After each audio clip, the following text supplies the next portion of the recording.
Yes, I am on. Okay. I took a little diversion and asked them to mic me so I could stand outside the podium, because if I stand by the podium, you see it right here. So it's my pleasure to present to you today about the APEC economy, the Track and Trace work group. I'm going to start a little bit with a higher level. So the APEC roadmap I'm echoing a little bit. Let me turn it down just a little. The APEC roadmap is a 5-year program, and it's a very large program. There are 10 work groups, which I'll display on the next screen.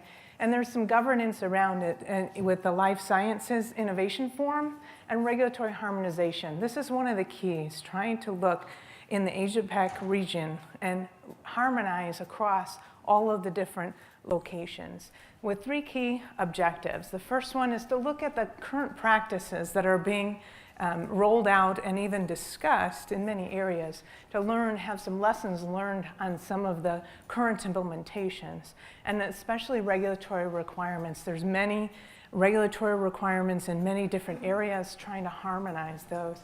Then each work group is asked to develop some recommendations. So recommendations to the regulators on the best practices and even lessons learned from efforts that have started that have had some challenges, and then also to develop some training programs. And that's where most of the different efforts are at right now, is the training programs.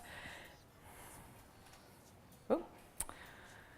I was up here earlier trying to make sure that I didn't skip through that, and it didn't work. But anyways, so within the APEC roadmap, there's 10 different work groups, and Track and Trace Systems is one of them. It's currently led by Geraldine, by our hosts here. But GS1 is a neutral factor, so we can't talk about adopting GS1 standards. We talk about adopting global standards. But in the end, many of the manufacturers and the implementations around the world, and at this conference, we talk about adapting GS1 standards, primarily because there's multiple facets, and Jeff talked about it very well: identify, capture, share.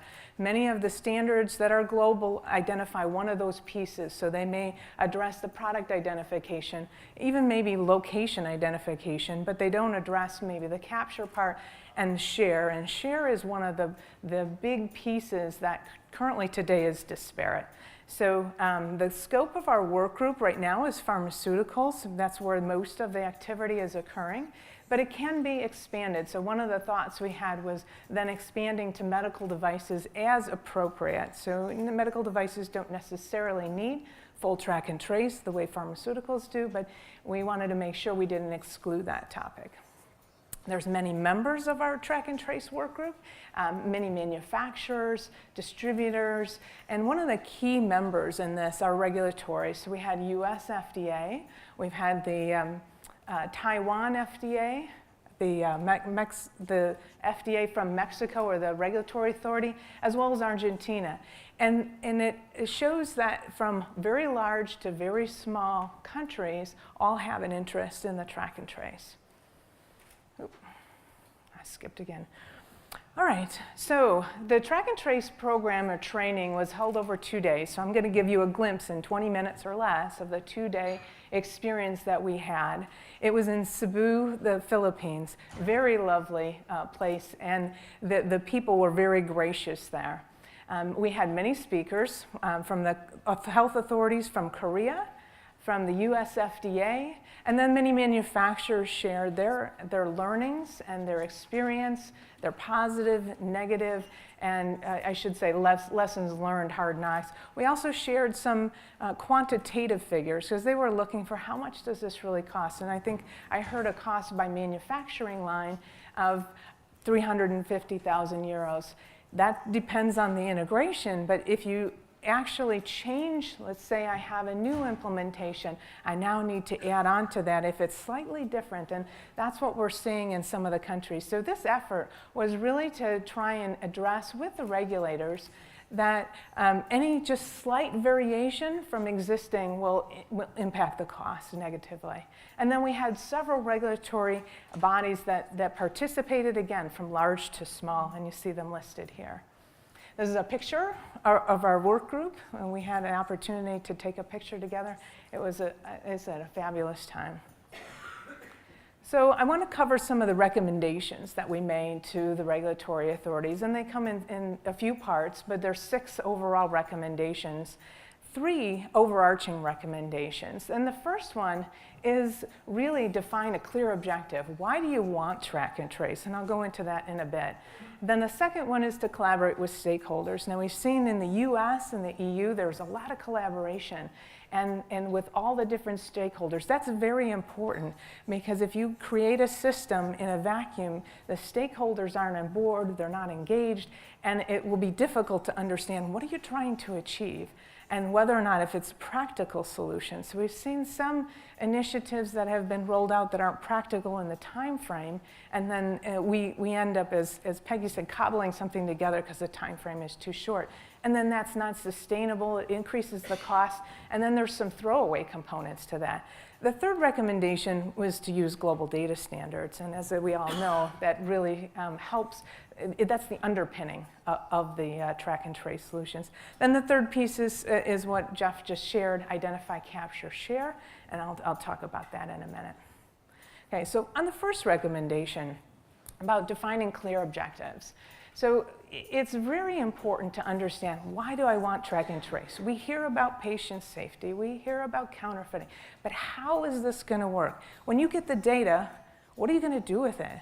How is that going to work for you? How is it going to work for your stakeholders? Think about the fact that, what are you trying to achieve? Are you trying to achieve supply chain visibility? We've heard some of the regulators want to be able to actually view what's in the supply chain. And we've heard some things from NITA saying their ability to understand where products are is very important, and it is. Then recall improvement. And you need to know where products are to be able to effectively recall them. Some of the larger countries have challenges with recall because there's a large space in order to find those products. And then returns and shipments as well. And then reimbursement. So many countries have reimbursement laws. Are you trying to solve a reimbursement fraud issue? And your drivers actually may be many, and maybe 1, 2, or 3 of these. What is your primary objective? So try and prioritize what those requirements are, what those business drivers are. You may be able to meet all of them, but in a phased approach. And Turkey did a very good job at looking at a phased approach, identifying their top #1 need, and then over time, they implemented a system that met more of their business objectives. This is really key. And the reason it's key is there's some dilemmas. If you don't have a good business objective, you have challenges and requirements, and some things are written very vaguely, then the interpretation becomes difficult. And as we interpret, we may interpret and put in something that doesn't work, and so it's very ambiguous. So it's very important to have clear business objectives which will drive clear requirements, which would then help the implementers and all the stakeholders understand the purpose and what's driving.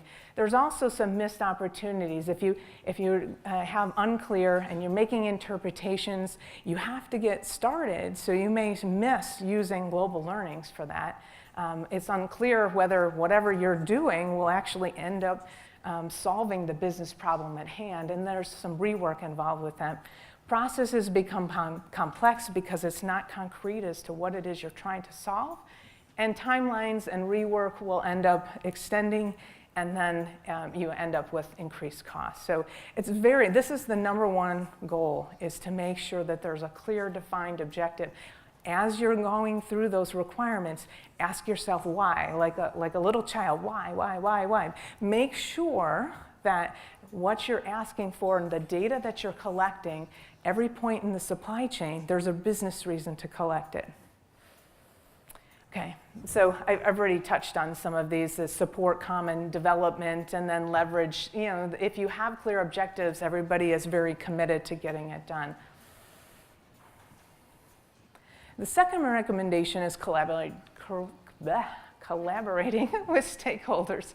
It's very important to make sure that everybody's on board. As we heard, it's very costly for manufacturers to start this, but it is very cost intensive for others, for distributors who get varying pieces from all over the supply chain. And then the end stakeholders. So the end stakeholders, they're focused on delivering to the patient, delivering to consumers. They're not focused on IT systems or what it takes to put this in. So making sure all all of the stakeholders are included is very important. Some of the lack of including the stakeholders is you have some challenges with the geographic network. So if one country decides something and another country neighboring decides something differently, there are common actual transport logistics, and even from a manufacturer, we may support both of those. So it becomes a little bit of a challenge to support both of those.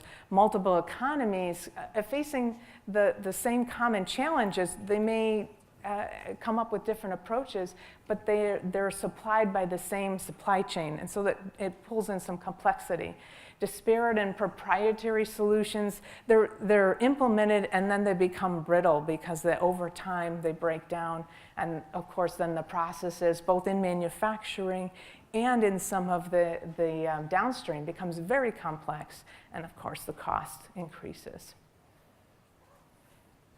The third recommendation, and this is foundational, is that the global data standards are used. And you can read this, but it's identify, capture, and share. We have to emphasize that we use the standards as they're determined today in the GDS and the general specification. There have been some implementations that have taken that and interpreted them and put their own implementation. That becomes difficult for us to implement. This was so important that the ministerial in August of last year, as an output, had recommended the use of global data standards in any of the harmonization and regulatory. So this is a key piece. Now, because GS1 is a neutral facilitator, they couldn't endorse GS1 standards, but many of the manufacturers and the people that were in the room endorsed the GS1 standards because it's a full suite of standards. And I can't emphasize that piece enough. It's not just about product identification. You've got the capture and the multiple barcodes. There are applications out there already that support this, and they're generally available. So developing standards outside of this just adds more cost and complexity and time to the overall implementation. So some of the dilemmas, as people have talked, the different economies facing the same challenge, you're reinventing the wheel, you're adding additional cost, and I've already touched on the disparate solution, but internal applications for the manufacturer distributors become very complex to manage. And so Jeff talked about all the different areas he has to support. If you're on a common platform and framework, it makes it much easier to roll it out, maintain it, but also implement the next country. And then external systems. If external systems have multiple identifiers, you have the challenge with making sure, and applications, even handheld applications, have to make sure that they can accommodate both sets of standards or even diversions from a single standard.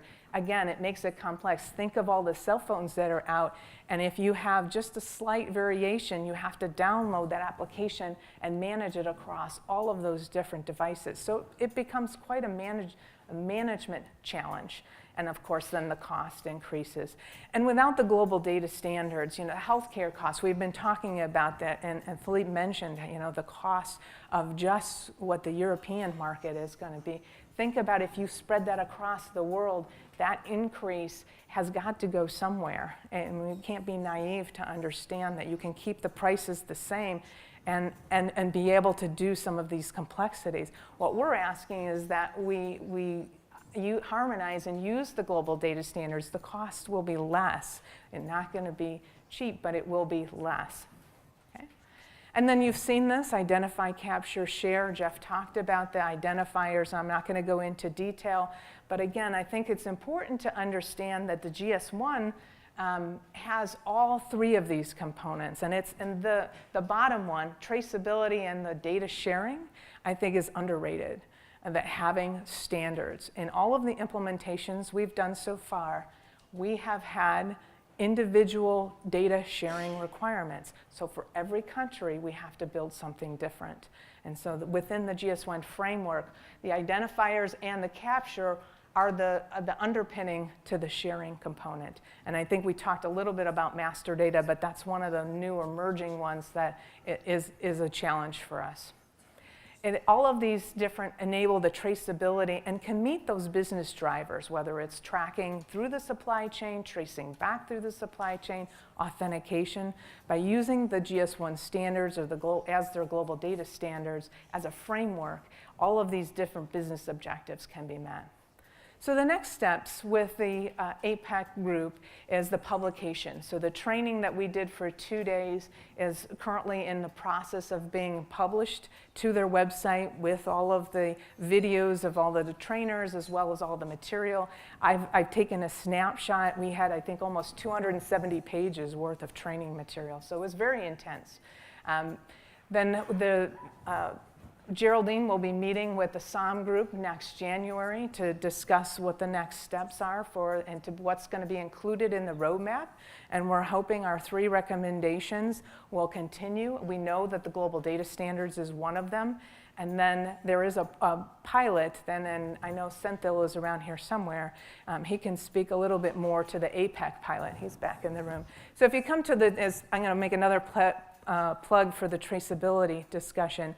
If you come to that, there'll be a lot more discussion, a little more in-depth about some of the different traceability work groups, and APEC is doing a pilot in that region to prove global data standards and the usage of this information to push this initiative forward. Any questions? Look at that. I have a little bit of time. Everybody's anxious to go to break. If you have questions, then stop us.